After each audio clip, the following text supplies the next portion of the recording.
अस्सलाम वालेकुम, मेरा नाम डॉक्टर जुनैद शहजाद है और मैं as a ENT specialist advance international hospital में काम करता हूँ।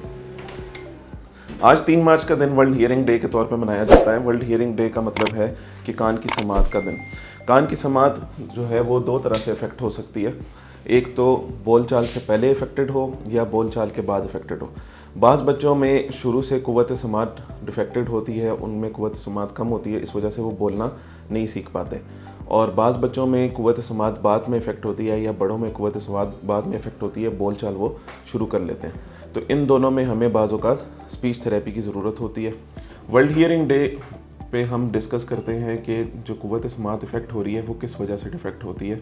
बाज़ बच्चों में कान के अंदर रेशा आ जाना, कान का पर्दा डैमेज हो जाना और इसके अलावा कान की रगें कमज़ोर होना, इसकी वजह से भी हियरिंग कमी हो सकती है। इस सूरत हाल में हम यहाँ पर एडवांस इंटरनेशनल हॉस्पिटल में सर्जरीज़ करते हैं, जिसमें हम कान के पर्दे से रेशा निकाल सकते हैं। कान के पर्दे की सर्जरी भी यहाँ पर परफॉर्म की जाती है।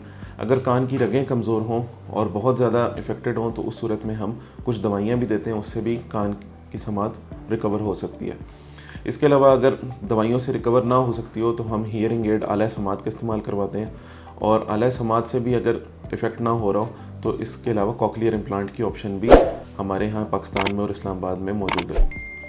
और इसके अलावा दूसरी कॉजेज़ जो हो सकती हैं वो बड़ों में हो सकती हैं। बड़ों में ख़ास तौर पे 50 साल के बाद कान की रगें कमज़ोर होना शुरू हो जाती हैं, जिसकी वजह से क़ुव्वत समात पे फ़र्क पड़ता है।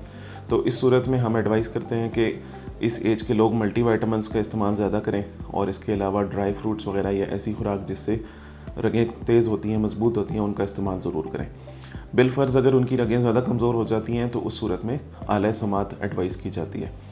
बड़ों में भी बाज़ औक़ात ये हो सकता है कि कान का पर्दा किसी वजह से डैमेज हो गया, इन्फेक्शन की वजह से या चोट लगने की वजह से, तो उसकी भी सर्जरी हमारे एडवांस इंटरनेशनल हॉस्पिटल में परफॉर्म की जाती है। आखिर में मैं ये मैसेज देना चाहूँगा कि नाक कान गले का मामला बहुत नाजुक होता है और इसको लाइटली नहीं लेना चाहिए और बर वक्त तशख़ीस से आप बहुत सारी मुश्किलात से बच सकते हैं। जैसे बाज़ औक़ात ये होता है कि कान में कोई दर्द हो जाए, कोई मसला हो जाए, चोट लग जाए तो बाज़ लोग उस कान में कतरे डाल देते हैं या अपनी तरफ से कोई देसी इलाज कर लेते हैं। तो ऐसी सूरतों में बचना चाहिए और बर वक्त तशख़ीस करवानी चाहिए। हो सकता है कि बर वक्त तशख़ीस से आप मज़ीद नुकसान से बढ़ जाएँ। अगर आपकी कोई समात में इफ़ेक्ट हो गया है तो उसकी लाजमी तशख़ीस करवाएँ और बर वक्त इलाज से हो सकता है कि आपकी क़ुव्वत समात वापस आ जाए।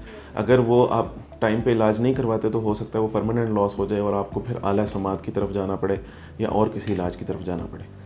इसके अलावा अगर आपको नाक कान गले के हवाले से कोई मसला हो, कान से सुनाई कम देता हो या नाक बंद हो, गले में कोई मसला हो तो आप एडवांस इंटरनेशनल हॉस्पिटल में ENT OPD में रब्ता कर सकते हैं। Thank you. अल्लाह हाफ़िज़।